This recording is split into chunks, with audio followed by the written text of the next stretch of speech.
Dear students, welcome to NIGC Home College. My name is Mohammad Hanif, lecturer of English, National Ideal Girls College. I hope all of you are well by the grace of Almighty Allah. Alhamdulillah, I'm also fine.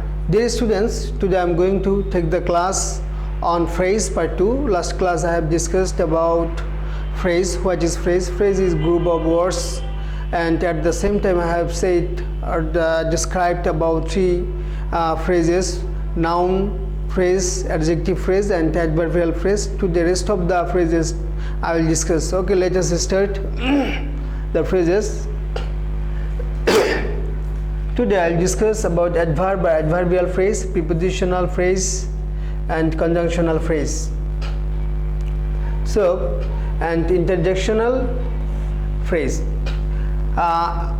Verb phrase বা adverb phrase কি?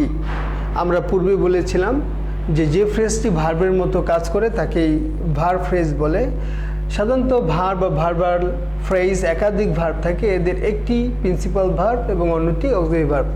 Auxiliary ভার্বগুলো এখানে am, is, are, was, were, be, been, being, have, has, had, shall, should, will, would, may, might, can, could, do, does, did, must, need, they ought to, have to, has to, had to, used to be and be going to etc.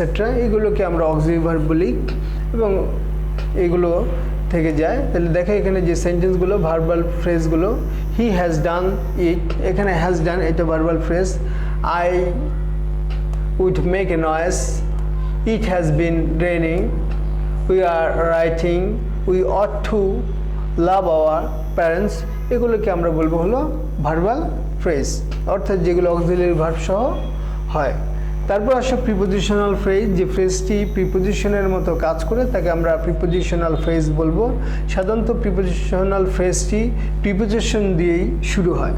তাহলে এখানে আমাদের বুঝতে হবে যে প্রিপোজিশনের মতো কাজ করে, কিন্তু তাকে আমরা প্রিপোজিশনাল ফ্রেজ বলবো। যদি আমরা খেয়াল করি এখানে I forget, in which drawer he left the কি, এখানে ইন হুইচ দিয়ে সাধারণত প্রিপোজিশনাল ফ্রেজটা প্রিপোজিশন দিয়ে শুরু হয়। তাহলে এখানে দেখো যদি আমরা খেয়াল করি ইন হুইচ, তো এখানে ইন দিয়ে এই ফ্রেজটি শুরু হয়েছে এবং এটা একটা clause, in which doors he left the key, সুতরাং এটা একটা প্রিপোজিশনাল ফ্রেজ।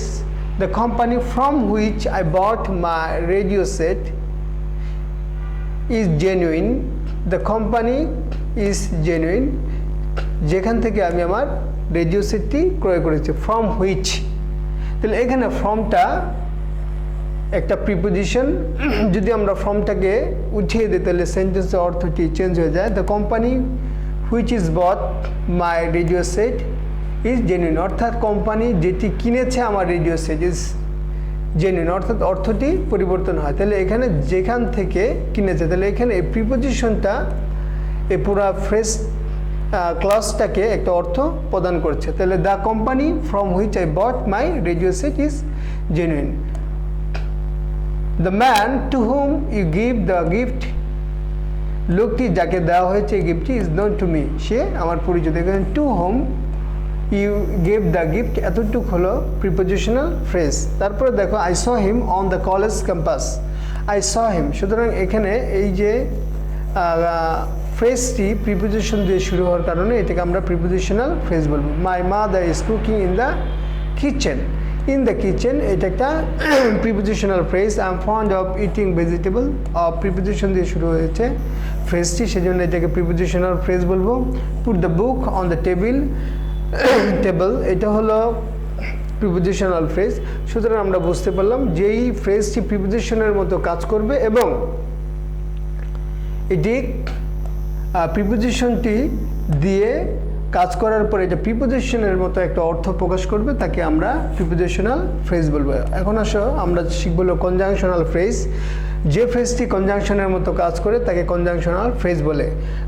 সাধারণত যদি কোনো ওয়ার্ড কনজাংশনের মতো কাজ করে তাকে আমরা কনজাংশন বলি, কিন্তু এখানে একটি ওয়ার্ড মানে word of group of word এই কনজাংশনের কাজটি করবে। তাহলে এখানে দেখো Example of some conjunctional phrase: as soon as early as long as quickly as far as well as much as, not only but also, no sooner had than, etc. scarcely had, hardly had, এগুলো সবগুলোই conjunctional phrase. তো এখানে দেখো কিছু sentence দেওয়া আছে, এখান থেকে আমরা কনজাংশনাল ফ্রেজগুলোকে আইডেন্টিফাই করব।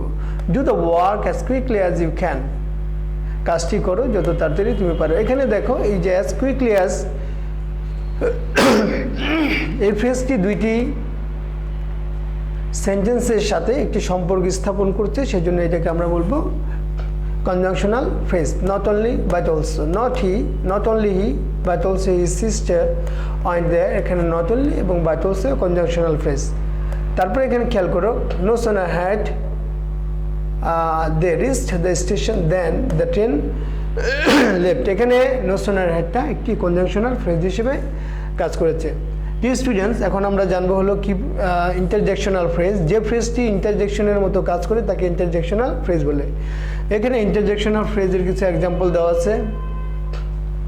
God heaven, oh my God, o my love, what a pity, fie, good gracious, by Jove, by heaven's sake, oh dear me, etcetera. এগুলো দেখলি এবং সাধারণত ইন্টারজেকশনাল ফ্রেজের পরে নোট অফ ইন্টারগেশন থাকে, এটা দেখলেও আমরা বুঝতে পারবো যে এটা একটা ইন্টারজেকশনাল ফ্রেজ। দেখো এখানে এক্সাম্পলে দেখো, ওহ মাই গড, এখানে নোট অফ ইন্টারজেকশন দেওয়া আছে বা নোট অফ এক্সক্লামেশন, তাহলে আমরা এটা দেখিয়েও বুঝতে পারবো যে এটা একটা ইন্টারজেকশন। তাহলে এই ইন্টারজেকশন যখন থাকবে তখনই আমরা এটাকে ইন্টারজেকশনাল ফ্রেজ বলবো। ও মাই god, by job, what a pity, he is ruined, etc. Dear students,